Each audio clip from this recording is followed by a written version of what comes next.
традиционна рубрика Hello.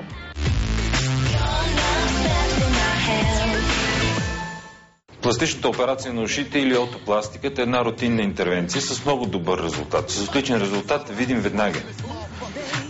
Пропорциите, които са средностатистически за бялата и жълтата раса, са някъде височина на ухото от 6 до 6,5 см и ширина от 3 до 3,5 см.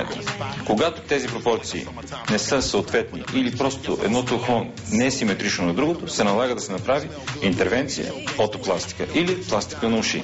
Подходяща възраст за извършване на тази интервенция е някъде преди училищната възраст. Всички от нас са имали някой съученик, който е бил подлаган на подигравките на съучениците си, защото децата са откровенно жестоки, което и не спестява на своите съученици, ако нещо във външният им вид не е както трябва. Затова добре би било да се подложат децата на тази интервенция преди да влезат в училищната възраст, в предучилищната възраст, 6-7 години, когато вече растежа на хрущяла е завършен и могат да бъдат подложени на тази корекция. Извършва се под местна анестезия. Ако желае родителят или детето, може да бъде подложен и на пълна анестезия. Престой в болницата е 24 часа. След тези 24 часа детето или пациентът остават с една еластична превръзка за 4 дни. След махането на тази еластична превръзка, резултатът е видим, конци не се махат, тъй като те са абсорбируеми.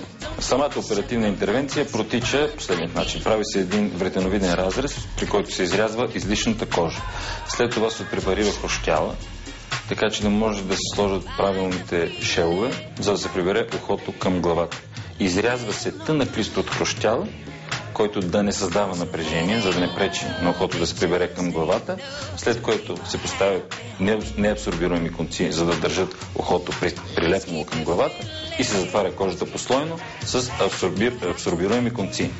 Както казах, поставя се еластична превръзка за 4 дни, след което тя се маха и резултатът е явен.